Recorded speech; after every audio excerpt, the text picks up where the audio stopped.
We have author Tara Chelioudakis on to discuss her New Age to Jesus testimony, the surprising link between Kundalini and false NDEs, the dangers of putting spiritual experiences ahead of a relationship with Jesus, and a whole lot more on this week's Spirit Answers podcast.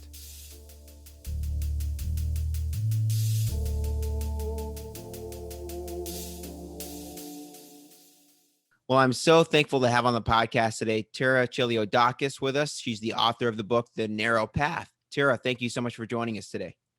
Thank you so much for having me. Yeah, it's my pleasure. So you open the book discussing the concept of good and evil. And it's interesting how later you tie this to something that you talk about later in the book, which is the false version of Jesus. And you state the false version of Jesus whispers, be spiritual, not religious. Do not judge. It's going to be okay because you're a good person. Can you kind of whet our appetites, so to speak, by describing how now you know this version of Jesus to be false and what you might tell someone who lives by this false Jesus statement? Yeah, so basically, when I was in the New Age, I considered myself a Christian. You know, I grew up Christian, but I didn't believe the Bible was the infallible word of God, basically. So I kind of thought I can kind of just mishmash different religious beliefs and philosophies together. I thought it was just all about, be a good person. But as you get to know the Bible, Jesus tells you nobody's good, not even one. So yeah, basically it's just like a false version of Jesus. It's more of like a universal Christ consciousness. That's kind of what's being pushed on us today. Right. It's not exclusive. So the true Jesus of the Bible is he's exclusive. He's the only way to God. And I think that's what it really boils down to. Like, that's the big difference between this false version of Jesus, it's accepting of every belief and everybody, and the true Jesus of the Bible, where there's only one way to God through him. Really well said, because you can't have good and evil if all ways lead to heaven. Isn't that right? Right. There's got Exactly. there's got to be some kind of a line there. Yeah. Um, well, I'm really appreciative that you opened the book with that, and I think it's going to really set the foundation for what we talk about here going forward with your story. But for Mhm. kind of taking it back to the beginning of your story, I understand you got involved in the paranormal and the supernatural and occult by way of that pretty early. Can you kind of take Mhm. us through some of those first experiences that you had growing up with the paranormal that you had in your house? Right. So, I mean, this started when I was very young. I was probably around the ages of 5 or 6. And, one of my earliest memories was seeing an apparitions. Like, I would go to sleep at night, and I remember very clearly, like it happened yesterday. It was just this woman, this translucent woman floating down the hallway as I would sleep and just kind of staring at me. And I used to be afraid. So after a while, I would always sleep with the door closed.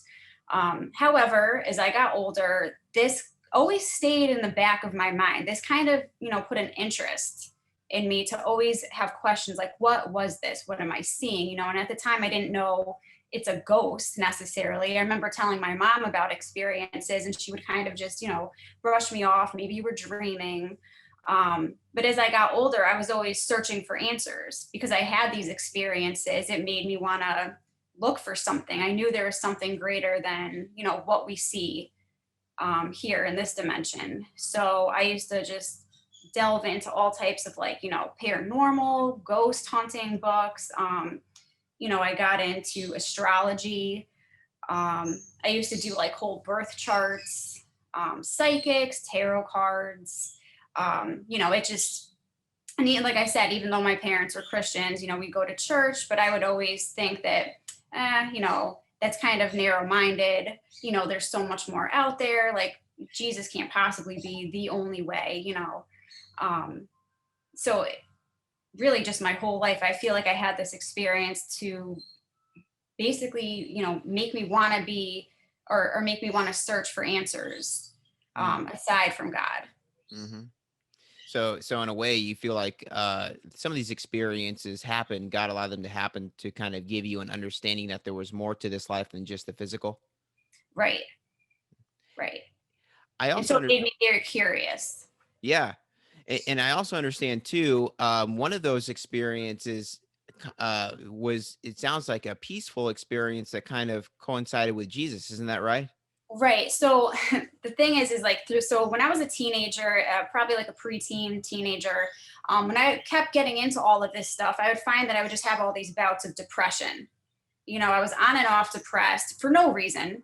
I just felt like this darkness always over me. And I remember, my first experience with Jesus was that finally I gave in. My mom had like, pictures of Jesus on her wall, stuff in her room. And I remember just feeling afraid because I would have a lot of nightmares at night too, a lot of nightmares, weird visions.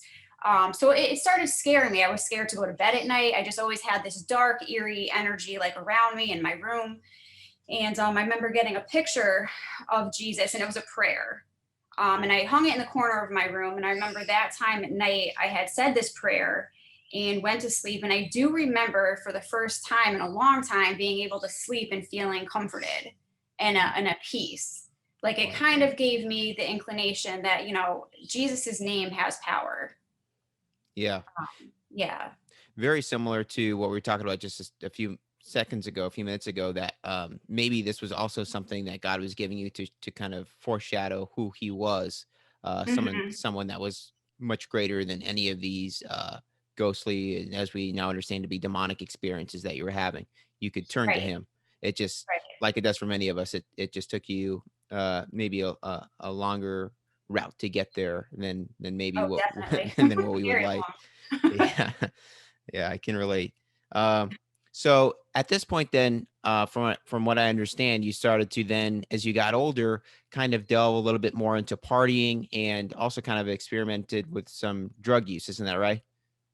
Yeah. From those experiences, I really appreciated what you said in the book. You said that I believe using drugs opens your consciousness to dark powers. Can you kind of explain this for us? And I definitely agree with you. Just kind of what you take from your experiences and how you think that happens.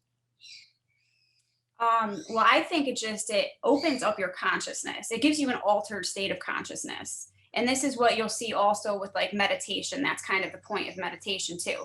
So anything that alters your consciousness, I think it leaves you open to darkness. It leaves you open to being vulnerable. You're not using all your mental faculties. You're opening up something within you that's spiritual. Um, and even like if you do research in ancient paganism, the one thing that there was always, big with them was an altered state of consciousness. And they would induce those states by either drugs or meditation. That's the one thing that you will always see throughout all of history. Yeah, and basically the biggest thing too is, and I think this is why it says in the Bible that you are to be of a sober mind because the devil prowls around like a lion seeking for whom he may devour. And I think that's the thing. That's, again, Christianity, this is how they're so different than other religions and philosophies because they're telling you need to stay sober minded, you need to, be in control of your mental faculties, whereas other religions, other philosophies and spiritualities, they want you to open up this, altered state of consciousness in order to touch the spiritual. Right, right. Whereas God says we're supposed to, we're not supposed to be tampered with. You're not supposed to be opening yourself up to that. Right, and it kinda comes back to a little bit, I think, to your desire at that point in your life to kind of seek you were not only partying, but you were also getting a little bit more into, like, tarot at this time, you were getting a little bit more into, psychic abilities or seeking out psychics, also, I think yoga and just the new age in general. So for Hmm. you, it was but it wasn't just about the experience for you, even though that was important. For you, it was that combination of the spirit of the experience, but also again, just trying to figure out those deeper life questions. Why are we here? What happens to us when we die? Is there such a thing as truth? And you were finding that there was some kind of an overlap here between these experiences and the Hmm. spiritual. Right. And do you mean with drug use in particular or just like meditation and yoga? I would from what I remember in your story, it seems like all that period all kind of coincided with each other, right? You were just doing it was just a bunch of different types of things at that time in your life, and just kind of trying to find your way. Right. Well, I would say the drug use came first. Okay. Uh-huh. I was younger when I was experimenting with drugs, but once I had stopped using drugs, and this was later, now I had kids, I was trying to get my life together. Then I started going down more of the meditation, the yoga route, thinking, it was healing. It was spiritual, it was good. It wasn't until I started having experiences with meditation that, it felt like you were high, basically. Right. So that's when I started seeing the parallels there. And when you started to, so you kind of go from that partying phase into the more of the metaphysical type of activities. Mhm. At that point, then, what was it like for you? What were you doing, like, from an emotional standpoint? What was the difference there? Did you feel like at that point that it was helping you, these quote new age activities, or what was that like at that time? Yeah, definitely. Because so again, I dealt a lot with like depression, anxiety. Right. After I had had kids, every time I would kind of go through like postpartum depression and stuff like that. So I was really looking for a way to heal myself. So I got into yoga because it seemed, so peaceful. I had done yoga for probably like a year or two before I really got into the meditation part of it and wanting to seek deeper and more of the spiritual side of it. And my first real experience where I had an experience with meditation, it was very deeply spiritual. I finally got into that very like calm, peaceful state. I felt, like I said, kind of like high, very euphoric. I saw like lights, energy. So I remember leaving that yoga session that day feeling like, wow, this is amazing. This is something I'm going to pursue and I want to do all the time. From that point forward, I was like, I was going to become a yoga teacher. I wanted to, learn Reiki. I thought of all this stuff. I was also about to start nursing school. Um, and I knew that, psych was something that I wanted to go into. And I just thought this is how I could help people. So for a while, it seemed like good and it seemed loving and it seemed peaceful, you know. Mm-hmm. And it wasn't until I started searching for answers further on down the line that it kind of turned dark instead. Yeah, yeah, it really kinda comes back to, like, just even the Adam and Eve, story in Genesis, which is, like, the Mm. enemy kind of giving us a little bit of taste of power and tempting us, and, for just a little bit, it seems like, "Oh, this could work, this is benefiting me," but eventually, it's gonna turn dark anytime that you're taking something from the enemy. It's not gonna turn out the way I don't think that we want it to. And Right. I don't think that this type of the new age, anything related to the new age, is any exception. Right. I feel like it's a seduction, Right. Right. Again, just like drug use, it's here, it's an escape, it makes you feel good, but it's going to destroy you in the long run, you Right. know. So you're having some quote little successes here and there in terms of maybe both on the mental health side, you're feeling like this is helping you, and you're also discovering, you know what, all this stuff is showing me that there is more to life than the physical. There is a spiritual aspect to life. However, I understand, uh eventually, like we were just talking about, I'm not sure exactly how long it takes, but you start to have some side effects from engaging in these activities. Can you kind of take us through what started to unfold there?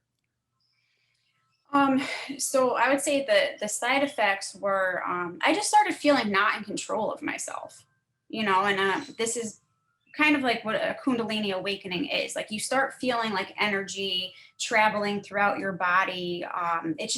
It's weird energy, but like when you would use that energy to do yoga poses or to get into these positions, all of a sudden you would feel stronger. You could hold positions for longer. Like it felt supernatural. Like there's something else inside of you. Right.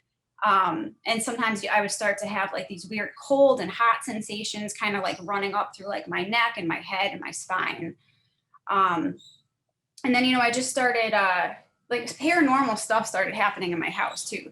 Like I would start like hearing footsteps at night. At one point, my son had started seeing like shadows running downstairs, like when we go to bed at night. Just, weird stuff. again, the nightmares started. Also, one thing that happened that was really strange, the more I got into this, I started like having visions or like a weird paranormal sight almost. Like I could go to, like, say I'd go to sleep at night, I would just close my eyes, but yeah, I could still see around the room with my eyes shut. Wow. And I would start having visions too. Like I'd go to sleep and all of a sudden I would see like superimposed like visions, like a movie screen, very, very vivid. I would start seeing like demonic faces. Mm. So this was, this was not normal. This was very, very scary. It started, scaring me. And a lot of this didn't start happening until I just started, some of the eerie like feelings I would get around me when I was doing yoga or doing meditation. I started praying to God and just asking questions like, is this the right thing to do? Like, I do want to follow you, but I don't know, something inside of me is saying, maybe you should pause here. And that's when stuff started getting really bad. So I feel like it was probably Jesus's way of showing me the light that was really darkness. And I also think it's interesting too that you point out in the book that what you're describing certainly isn't exclusive to you, because even the diagnostic statistic Manual, yeah. statistical manual, yes, if I can say that, the DSM, which is a book created by the American, I think, Psychological Association to diagnose mental disorders. They Mhm. even have had a section in the book that discusses this very thing, which I think at one point even had the term Kundalini in the actual disorder name. So it's really interesting to see that this quote spiritual stuff even overlaps with the psychological realm, and Oh, the secular the like secular psychologists even acknowledge that something is going on here. right, they do. And it's not so much psychiatry itself, which is more like medical, but it's more like the transhumanal like psychology, like the psychologists. Right. They changed the name and now it's called Kundalini physiology syndrome or something like that, or Kundalini physio syndrome. But I mean, it's been very studied. Yeah. Yeah. you know and sometimes they actually try to put a positive light on it, like this is just something that happens, it might be bad in the beginning, kind of like destroying so you can rebuild, but it will be better. you know um so they kind of almost this is like an experience they want you to have. And even like some of the greats of like psychology, like Carl Jung, he, a lot of his books dealt with this topic. Right. And of course, he was someone that he delved a lot into the spiritual himself, really tried Right. to make contact with the other side, and Yep. in ways that the Bible would condemn, for Hmm. sure. Um, and you mentioned that it started to get really bad at this point. I want to take a quick step back and examine your particular situation, and because I think there's probably some people out there that say, well, that's interesting that this happened for her.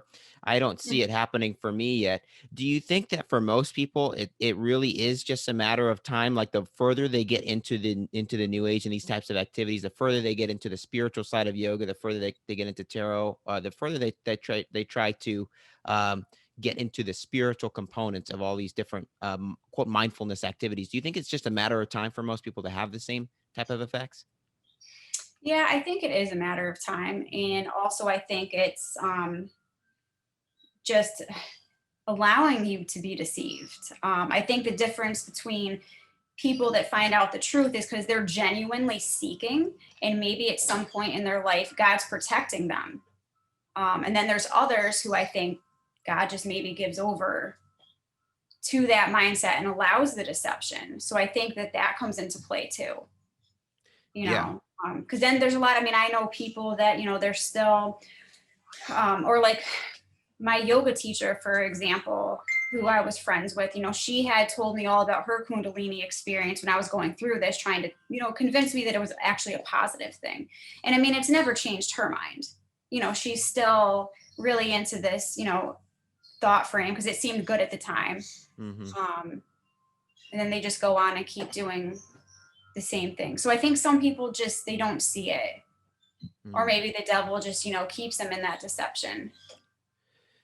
And maybe like, kind of like you were saying, it's just a case by case basis, and everyone is just on their own timetable in order to really fulfill the plan that God has for them. And Right. again, it comes down to the person as well, right? They have to be able to, they have to take a step back and look at what's going on, and really examine it for what it is. And God will Right. allow people to choose if they Right. want to continue to choose the side that is against him, if that's what they would like to do.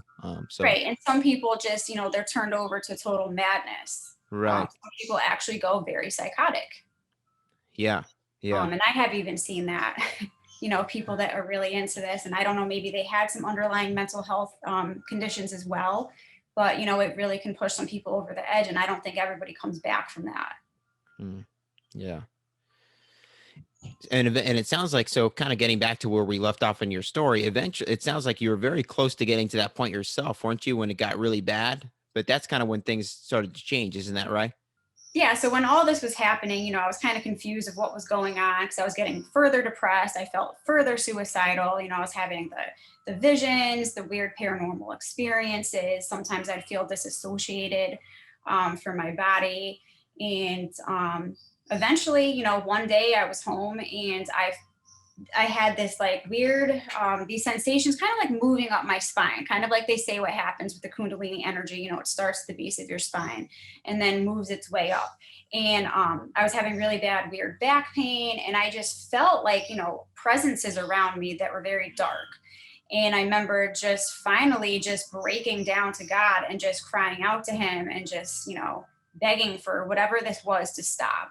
And I remember like all of a sudden, everything in my back, all of the energy surges, all of that stopped immediately. Wow. And it's like, I just got it in that moment. Like I knew, like I just finally got the answer. I'm like, I get it. I'd asked you for the truth and I get it. And it's like in that moment, I just had this knowing. And the first thing that I thought of was like, Antichrist. This is an Antichrist religion.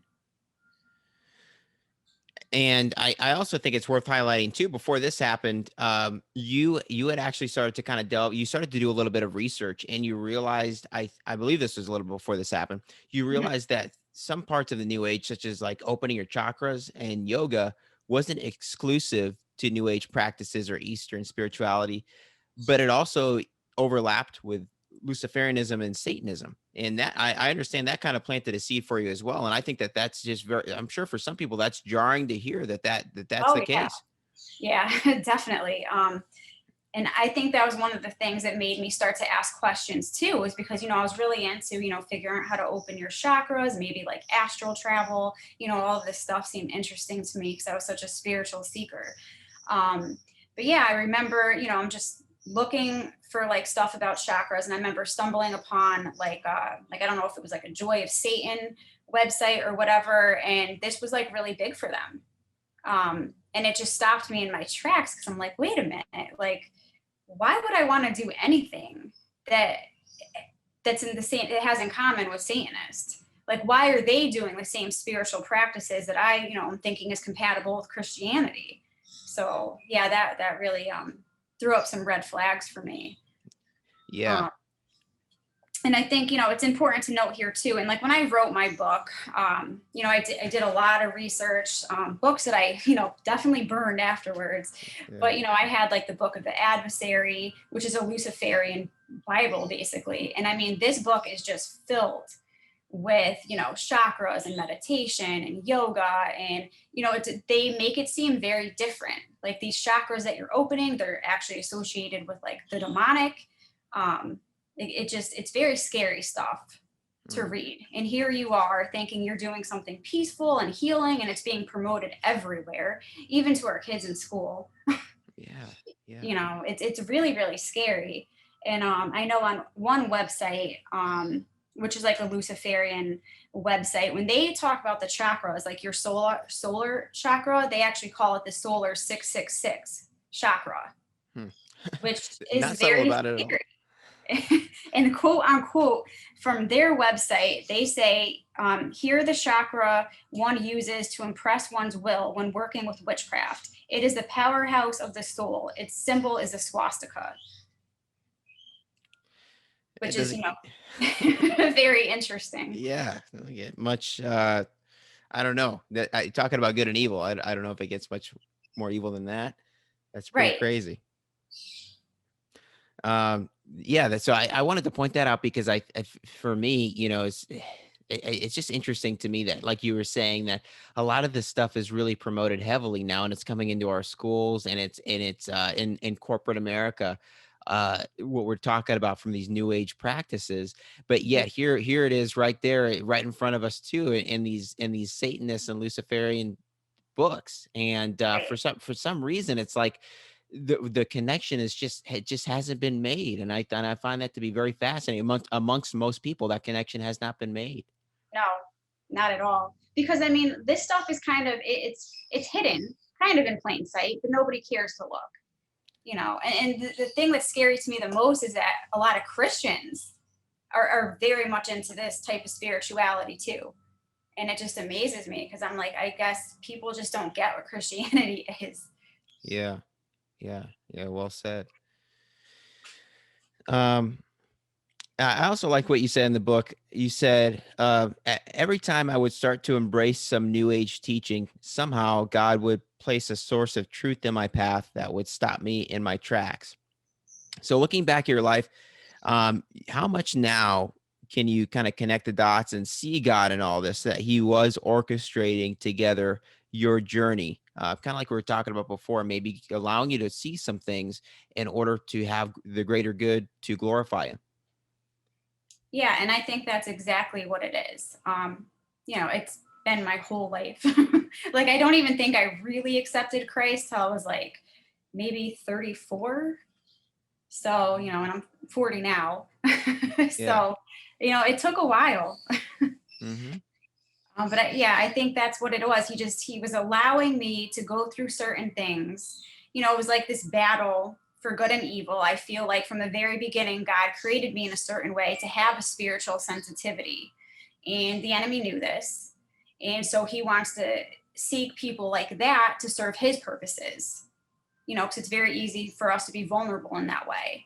But Right. I feel like, God just let certain things happen.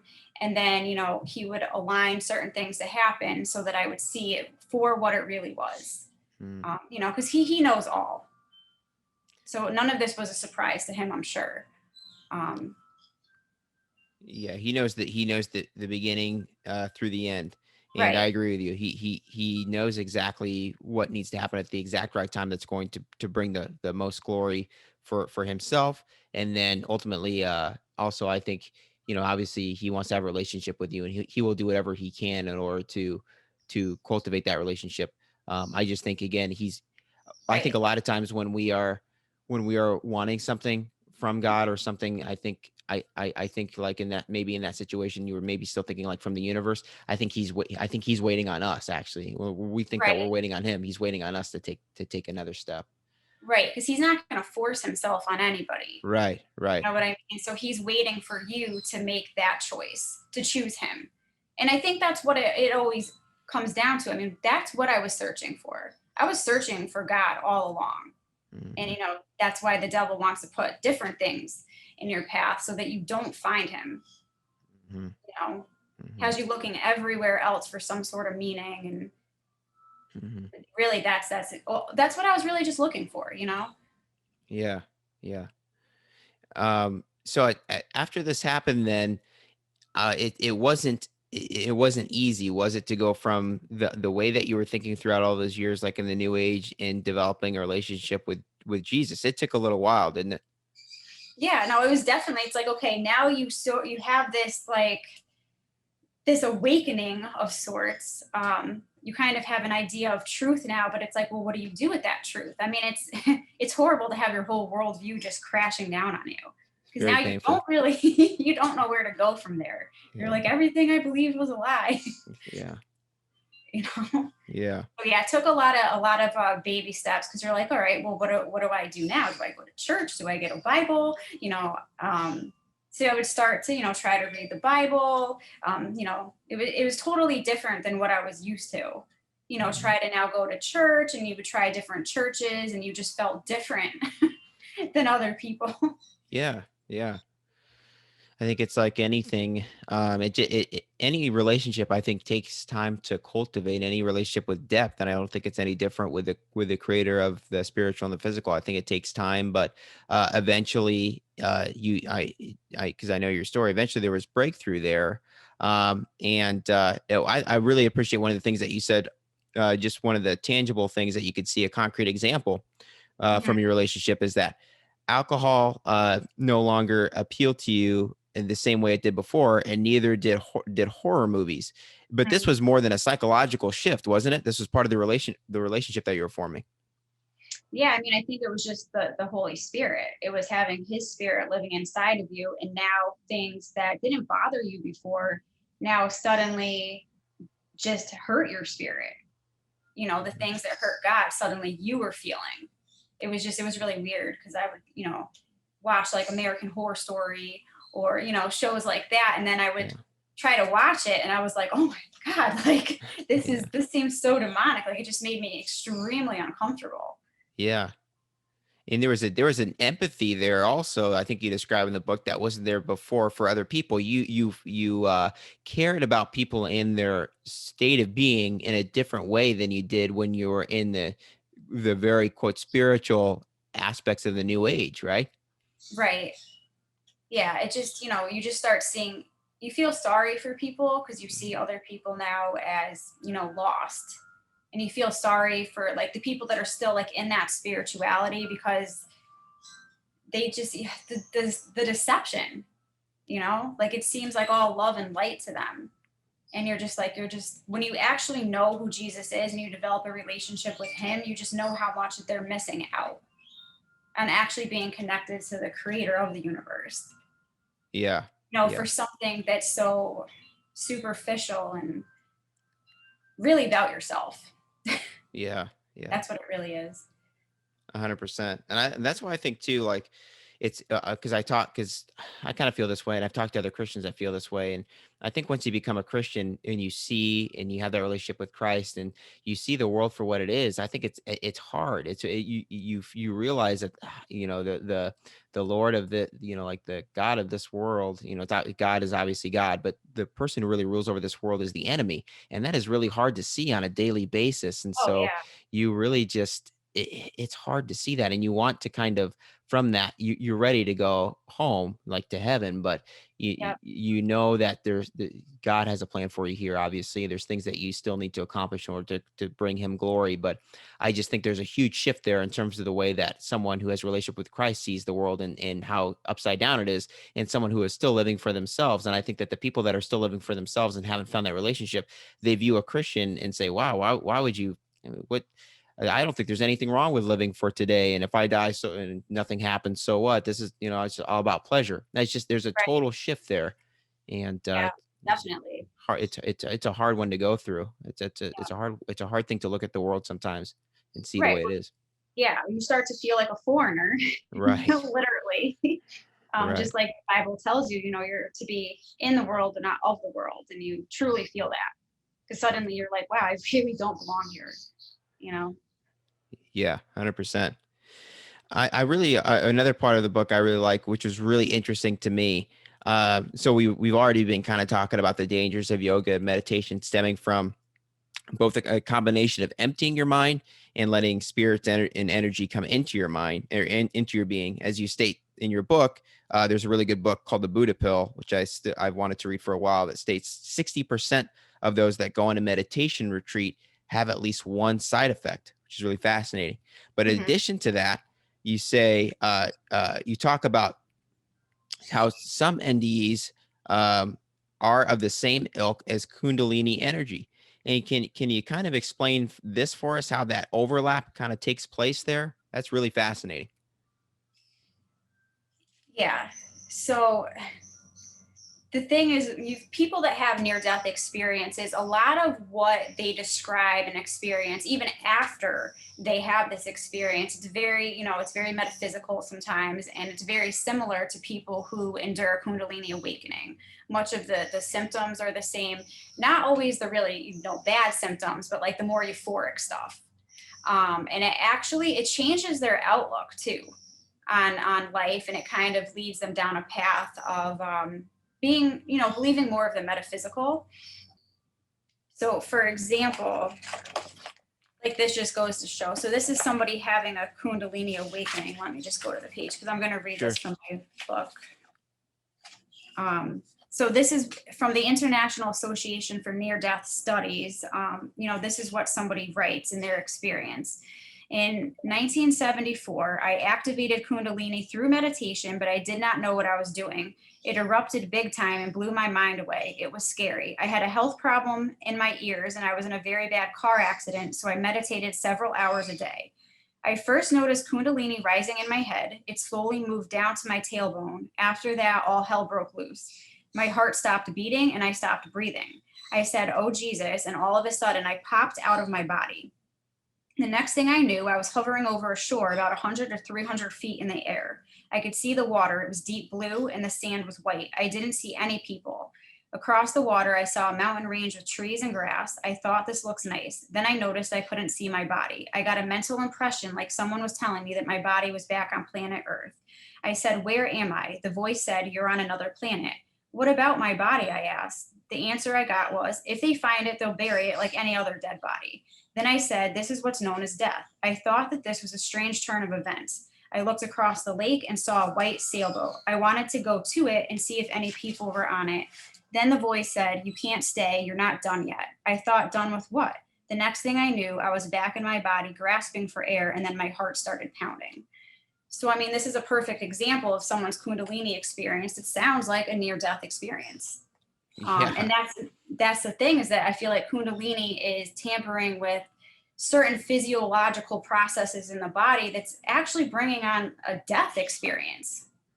It's loosening that veil between life and death, and between, supernatural and normal.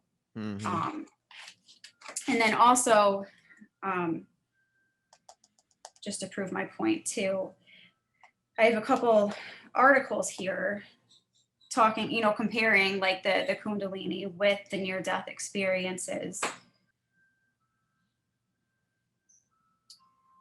So according to this one article, it says here, according to Sri Ramakrishna, a man's spiritual consciousness is not awakened unless his Kundalini is aroused. Kundalini is an evolutionary biology, which I think is interesting, that word alone, evolutionary biology.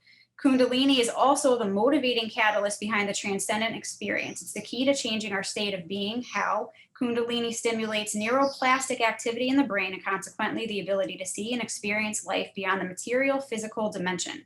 How do we know this? The effects induced by Kundalini are akin to those of near-death experience.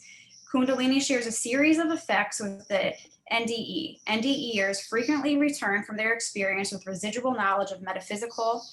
How do we know this? Of the metaphysical dimension. What's striking is that these types of experiences are commonplace and one to another, very similar in nature, in spite of the individual's age, cultural background, geographic location, or religion. The individual returns to a greater understanding of his or her connectedness, enhanced creative impulses, the appearance of a strong white light, and the intense certainty that there is no death. And another interesting thing is, basically it says, if NDEers can experience super consciousness in a brain dead state, why not suppose that Kundalini practitioners with their super stimulated brains could experience a much greater set of meta-normal effects? And if they experience super or cosmic consciousness, wouldn't this activity actually transform DNA over time? A super form of neuroplasticity that ultimately influences evolution by modifying DNA. Which is interesting and kind of makes you wonder why they're pushing this. Why is this pushed everywhere? Are they trying to change our DNA? Yeah. Which they're already trying to do with many other methods, with plants, animals. So I thought that was pretty interesting. Yes, very interesting. Very, very interesting, because, as many people know, that not all NDEs line up with the Word of God. And so Right. I find that to be really fascinating, because I there's a deceptive factor there that can come with an NDE. And I have never heard of that particular hypothesis before. And it makes a lot of sense to me. There's Mhm. a lot of overlap there. And I think that it's a really good, I think it could very well show what's going on in a lot of these NDEs when people are, traveling to these other planets and getting and having these conversations with spirit guides and or aliens and those types of like new age types of NDEs. It seems to overlap a lot with the new age, and it wouldn't surprise me if the Kundalini effect here was at play. Mhm. Right, exactly. I also, one of the things that I think is interesting too, from a spiritual perspective, is that it took you a little while to understand the Bible. After you found truth in Christ, it didn't happen for you overnight, and I think that's very normal. I think that's very normal, and you're not an exception. So I just wonder, like, what would you say to someone who's maybe coming out of the New Age, or maybe just discovering the Bible for the first time? How did that work for you in terms of like that, the quote, the scales coming off your eyes? Was it just a matter of like you kept attempting it, you kept praying, that relationship kept forming? How did the Bible change for you, like, as your relationship with Christ formed? Well, yeah, that's what it is. I think it was just my sincere searching Hmm. for God. The sincerity was different. I wasn't looking at the Bible now from a critical, cynical lens. I was looking at it truly trying to understand, praying to God, open up my eyes. And, then I would start to read stuff. And for the first time ever, I understood, you know. Yeah. And I do feel like it does take kind of the Holy Spirit to be able to give you eyes to see, ears to hear. Like all of that stuff started making sense to me. But I wouldn't give up, because sometimes the Bible can be hard to understand, and you have to understand, the cultural context. I would say during this time, you'd really need to sit under some strong other believers, pastors, really good teachers, and just start doing like Bible studies. Start really trying to understand, because it's not going to always be easy just for you. You need other people to come alongside you and Yeah. kind of help you understand. Great point. Yeah, that community is really important, isn't it? I think that Mhm. will, when you get proper guidance, I think that will really, really help you out. And like you said, just not giving up. I think it's so easy to give up, but there's so many Mhm. different places to go in the Bible. There's whatever it is that you're looking for: the creation of the world, Proverbs, the end of Yeah, the world, the gospel stories. There's if something is not clicking with you, I think there's always another place to go in that book. And right. And I think oh, go the ahead. best thing is to start from the New Testament. Start from there and then work your way. Start to kind of get to know who Jesus is. Um, I think that would probably be the easiest than starting from, the very beginning. Yeah, I would agree with that. I would agree. I think a lot of people, they get lost in those, all the laws there in the Old Testament, especially like Leviticus and Deuteronomy. Um, and I think that, obviously as Christians, as people that have relationships with Christ, I think Jesus is is the most important part. And it's a little bit more accessible, I think, to many people that are coming out of the New Age, the New Right. Testament. Speaking of the relational part, it took a little while for you to find good, healthy relationships in your church, and we don't have time to get into this completely. But for a little bit, you got involved in what I believe is called the Nar Movement, and I was just kind of, if you could kind of give our listeners kind of just like a brief understanding of what that was and how putting spiritual experiences ahead of a relationship with Jesus can have a really detrimental effect. Right. So the NAR, for people that don't know what that is, it's the New Apostolic Reformation. It's basically like it's Christian mysticism, and it's sweeping a lot of our churches. And as you'll start to see, it's very it can be very esoteric the way that they go about stuff. Um, and so I would say that they start putting more emphasis on spiritual experiences, and they do actually understanding the Bible. And that's kind of what I got pulled into. Coming from the new age, this seemed exciting, this seems like real. It was just, it's so easy for you to go there. And so, right after I had left the new age, I got involved with a New Apostolic Reformation church, where the pastor was called an apostle, and they had prophets, and you'd have like very mystical experiences where, and then they would call you up and everybody would lay hands and prophecy on you. And it seemed biblical at the time, but, here I was again, kind of wanting to put all the emphasis on myself, like you do in the new age. People line up because they just want to hear about me. I want, this person to prophecy over me, tell me all these good things about my life. So that's where it starts getting out of control. And so I think people need to be aware that, again, God does it. He wants you to walk by faith, not by sight. It's so important that you're not always going to feel God. I'm not saying you'll never have supernatural experiences with God, but that's not what you should be seeking. If they happen, great. But I think first and foremost, you should just be concentrating on God's word, being obedient to what he asks of you, living life to help others, just being humble, not trying to have all these fantastic experiences, because that leads you down the road to be deceived again. Because if you think you're a Christian and you're in a church, the devil's not going to try to deceive you there. You're wrong. Yeah, really He's well. especially going to try to deceive you. Yeah.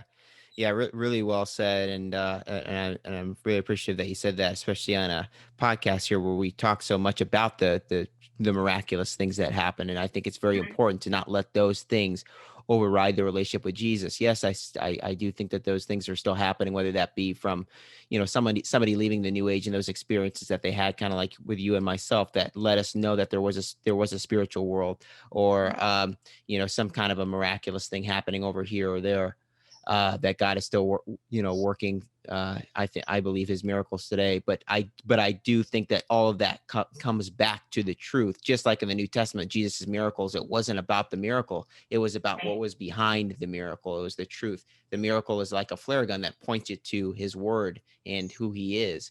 And I just think that is so important because, like you said, especially for somebody coming out of the New Age, it's very easy to kind of continue down that path of, oh, if I'm not feeling something, then something's not right. Well, it really turns out, I think that a lot of times the more that you're feeling, I think God is he's usually very subtle, whereas I think the enemy is like, he always is trying to override you with these crazy, like euphoric drug-like experiences. And that is not that's just not what it's about. That's not what the relationship is. It's more about the peace than it is the high. Right. Oh yeah, exactly. Yep. The books like yours, I think, are incredibly powerful and informative and healing. And again, I just want to thank you for writing it. And I want to ask you, what would you tell to someone who is like you and might want to write a book about their experiences coming out of the New Age to help others like you did? What was that process like for you? It was a very frustrating process. It's hard, it's very hard. It took me a long time to write it. And I'll be honest, it felt like, things in my world just kept going wrong. So that's the thing that you need to be prepared for too, is that you have an enemy in this world who definitely doesn't want you to write this book. But, I got through it by God's grace, and I know that he helped me every step of the way, and it was worth it. I just kept pushing through, and I know that's what he wanted me to do. And it's definitely something to do, because I feel like right now the bookshelves are filled with new age stuff, with self-help books. It dominates the market. So I feel like it's really important for those of us who've had these experiences to try to speak of them, to help others, to be a source of truth in all of this. Yeah, and I have a bachelor's degree in writing, so I know how hard it is. And then you start throwing the enemy in there, like I'm sure that was very, very challenging. But oh, it was, and I love writing. I've always liked writing. I always wanted to be a writer, but I never thought this would be like the first book that I wrote. Yeah, but I felt like it was that important. I had to say something. Yeah. Well, I'm really happy that you did. I'm happy to hear that even though sounds like it was very, very challenging, that it was well worth it in the end. Right. And it's hard to put yourself out there too. It's very hard to talk about personal stuff, but it's for God's glory. So 100%. And he'll work out the other things for you. If, maybe if somebody doesn't see eye to eye with you here and there, he'll work that out for you. And I still think in the process, he's still, working through you to help out a bunch of other people. So I think it's more than worth it in the end. Right. w- so my last question for you, it takes from a quote directly from the book. I really like what you said here. It's on the bottom of page 45 and has to do with the New Age movement. And I guess just kind of, I guess more like Eastern mysticism and like Hinduism and Buddhism in general, kind of how that all overlaps with the New Age. Um, this particular quote is from an Indian missionary talking about the success of Hinduism in the Mhm. U.S. And this is from 1979, which is really Right. crazy to think about. So he said he was oh gosh, where was it? It was the VHP sponsored Second World Congress on Hinduism, and he said, "Our mission in the West has been crowned with fantastic success. Hinduism is becoming the dominant world religion, and the end of Christianity has come near." And just want to read that quote because looking at the current landscape and seeing some of the popularity of the New Age to Jesus or New Age to Christianity content, do you think that we are finally having some success in pushing back on some of these New Age or Eastern mysticism type of agendas and concepts? And where do you think we go from here? I really don't think it's enough. I feel like it has just grown so much. And for the number of us that are speaking against it is really kind of small Mm-hmm. compared to how much and if you say anything about this, like, especially where I live, I mean, you're just probably people would look at you like you have three heads because this has just become such the norm, you know? Mm-hmm. So, and it's hard to talk to people about, especially those that don't want to hear it. They don't believe you. You sound crazy. So um, I think where we go from here is really just the more people that come out or have had these experience, everybody just, they have to say something, do something, write something, make a video, testimonies. But in the end, we're never going to be popular. It God's people never are. When you're speaking truth, you're not going to be popular. So but you really just have to concentrate on just saving just that one person or those people that it was meant to, because God will always use everything for his good, and he knows who it's meant for. You can't, not everybody's going to listen to you, and that's fine. A lot of people probably aren't, but it's just for that one, and only God knows who that is you know Yeah. Really well said, because that one person, when you think about them and an eternal life attached to that one person really is, I think that's a lot more than sometimes we might give credit for in our mind.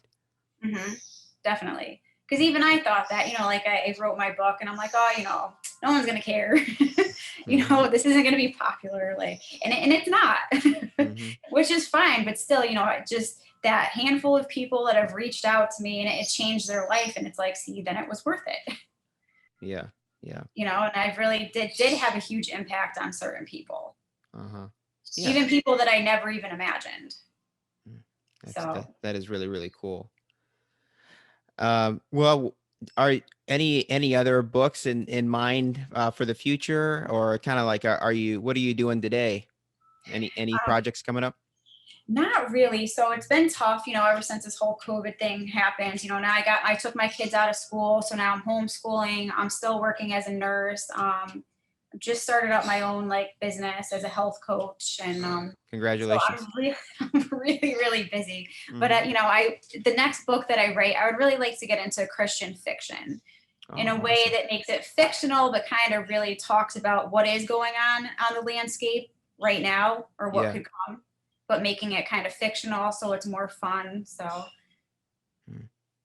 That's amazing, and I think that would be really good for people, because I think people always like good stories, and if you can right, find a way to make a good story and still insert the word of God and the themes right, of that in there, I think that you're going to be doing a lot for people. I think people would appreciate the story and they would be able to take something out of it, as opposed to just kind of drowning out their life for 3 hours and putting it on hold. There's a meaning and depth there that I think that a lot of people would really appreciate. right. Well, Tara, I really, really appreciate you taking the time today to share your insights and your testimony with us. It was awesome, and you you have so much knowledge, and I can't thank you enough for taking the time to share with us today on the podcast. I really, really appreciate it. Okay, thank you. I had fun being here. Thanks for asking me. Yeah, thank you. Well, that is it for the show this week, everybody. Thank you so much for sharing this with at least one person that you think would get something out of it. Thank you for subscribing, and thank you for reviewing us on whatever podcast app that you're listening to this on. I really appreciate that.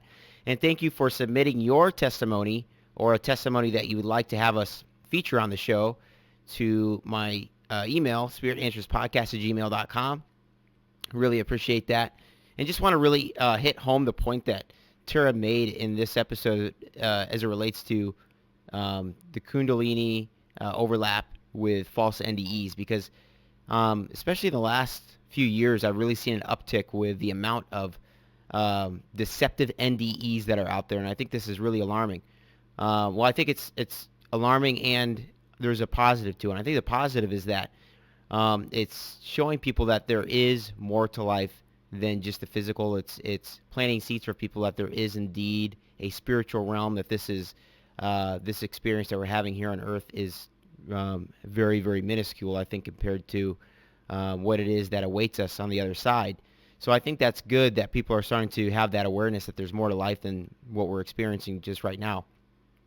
But I think it's very alarming because it's also planting seeds of things that we see a lot of times in the New Age, moral relativity. There is no such thing as good and evil.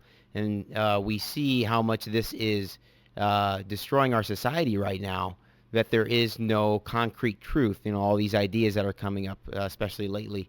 And we see how much they have permeated our culture and politics and so forth. And so I think it's just important to remember that anything can pretend to be anything on the other side.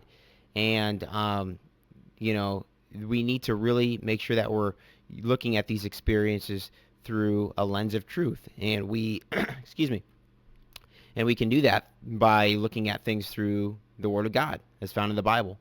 So I'm really thankful that we had a chance to touch on that today. And I hope that clears up some of what I've seen before, even in the comments on this show, where some people are they're concerned when we cover NDE sometimes, and I get where they're coming from to an extent, because I know that there are NDEs that are of God and of Jesus, but just like any other experience out there, the enemy loves to mimic the things that God has meant for our good, and try to use those experiences for the gain of evil.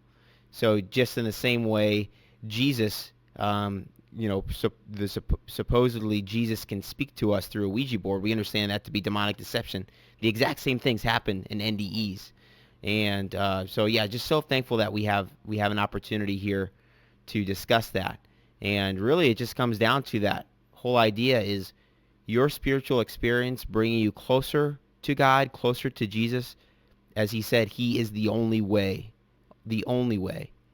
Or is it taking you further away? Is it bringing you closer to Hinduism, New Age, more relativity, and the list goes on? I want to give you an opportunity, if Tara, the insights that she shared with us today, maybe impacted you in such a way that you are coming to the realization that there is something to this Jesus thing.